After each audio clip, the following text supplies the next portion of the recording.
Insurgency is one of the greatest threats the globe is facing today. Nigeria as a nation is at an instant confronted with attacks from various insurgents groups, which the federal government is battling to curtail. The internal security of any nation is very important in that where peace, safety of lives and properties are guaranteed, meaningful development surely thrives. However, the frequent confrontation between Nigerian security operatives and insurgent groups continues to leave so many questions unanswered. Joining us now from Abuja studio is Patrick Agbambu, a security expert, President CEO at Security Watch Africa Initiatives. It's a joy to talk to you again, Patrick. I remember the last time I spoke to you. I remember your words. We could get on a plane and fly to Maiduguri and walk around in safety and security. But since then, because of the security concerns, we've had talks about Amotekun, and now we're having Sheikh Gafasa. And the security situation in this country has become political because of the teeming insecurity. Patrick, do you stand on that point that I can get on that plane and go to the Northeast again? Talk to me. I still stand on that point. It's not as it's been reported. I'm sure that if you've also been monitoring the media, you also understand that the security forces have also countered some of the news reports that are flying around about Maiduguri-Damaturu Road not being safe or being blocked or whatever. No, it's not true. You also be aware that just a few weeks ago, the road, the Maiduguri-Dambua Road bill is also being opened. These were trouble areas in the past. So I think more air roads are being opened now, and which shows that there's more security in that axis. The predominant theme this month has definitely been the resurgency, especially in the Northeast. And we're looking at Amotekun, like Rufai rightfully mentioned, we're looking at Obunike, even with in the Southeast, as well as Shege Kafasa.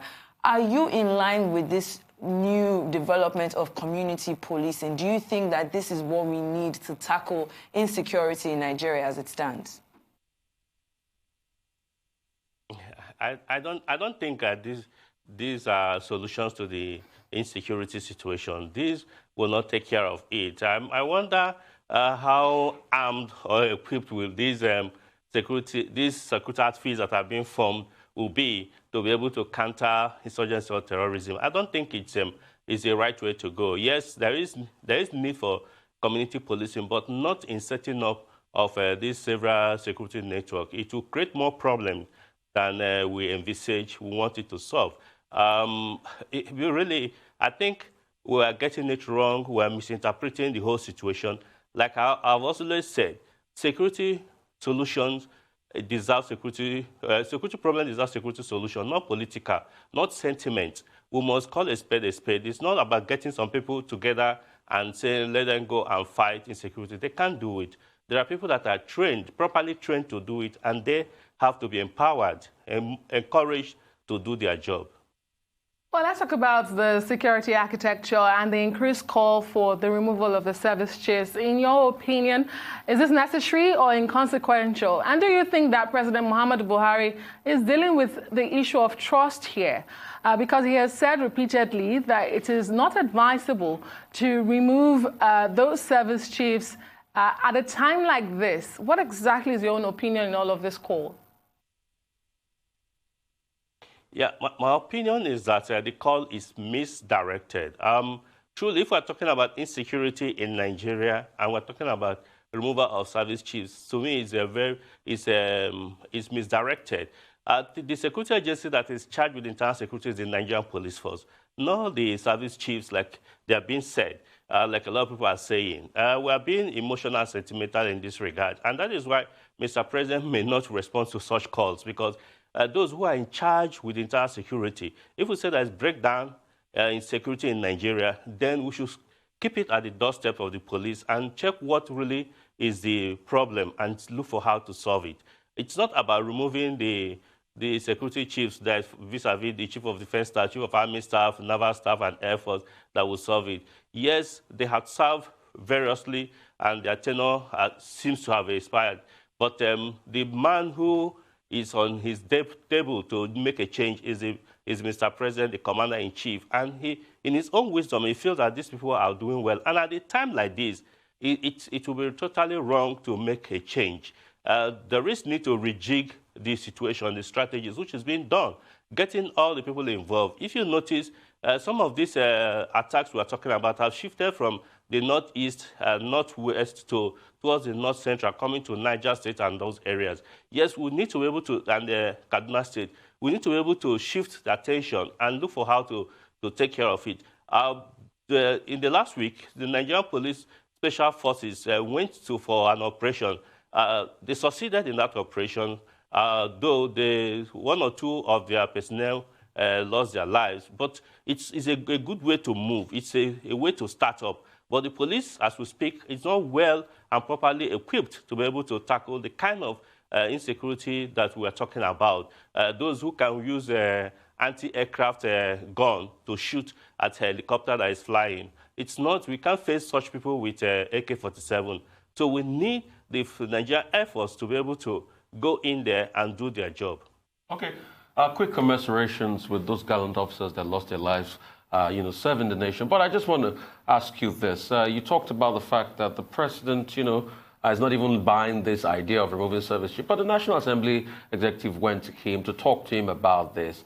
And there was also a report in the Punch newspaper that said the president sort of looks in that direction. But the reason why he's not doing it, he doesn't want to make it look as though the National Assembly is telling him things to do. That's what the Punch reported, not me. The Punch said that. He also talked about effectiveness of the troops. How can they be effective? Nigeria Police, 350,000 troops in a country of over 100 million. How can they be effective? Nigerian Army, 60,000 troops. Don't we need more people in the military and in the police force? Yeah, yes, there are factors that could help for this insecurity to be taken care of. One of those factors is what Mr. President is doing right now this weekend in Addis Ababa, Ethiopia. They just finished with the African Union summit on issues of security and looking at how it can be. Mind you that the insecurity we are facing today in Nigeria, it's not just only in Nigeria. The sub-Saharan Africa has been affected. The Sahel region is also being affected. So this is an international issue. It's not alone in Nigeria. And taking it generally with our neighboring countries and other nations together will help to solve it in our various countries. That is one step to be taken. The other step to be taken is that Nigerians must see this fight against insecurity as their own fight, not the security agencies and the criminals. No, it's not Nigerian army and the terrorists, Nigerian military and the terrorists. It's Nigeria and against the terrorists. So we must be able to provide information. The Inspector General of Police said over the weekend that some people are doing business with these terrorists. Some are selling and buying from them. You can see the kind of support, tacit support that these people are giving to them. In the past, we have had a situation where the parents are giving their wards to Boko Haram fighters as voluntarily to help fight this. We all must support this. And some people must not say that it's the northern fight against the criminals. It's a Nigerian fight, and we must see it as that. Patrick, it's as if you're saying something directly opposite to what I've said. The question I've asked is, how do you talk about efficiency when we have a troop strength that is, that is sort of handicapped, the police and the military? As we wrap up real quickly.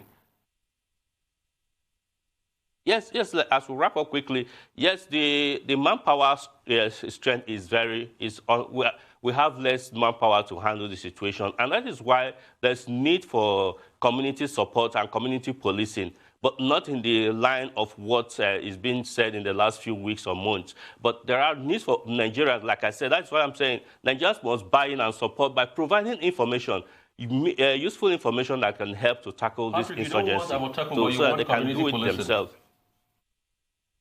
Well, unfortunately, there are better ways to. Abroad, where they practice community policing, they don't have a community network that causes carry bears arms. No. And that's the much we can take this morning. Thank you so much, Mr. Patrick Agbambu, for coming on the show this morning. And that brings us to the end of the show as well. I am Adesua Omoruan. I'm Rafai Hosseini. And I'm Sheto Atigari. Thank you for watching. You can also follow us on all our social media handles showing now on the screen, with live streaming as well on arise.tv.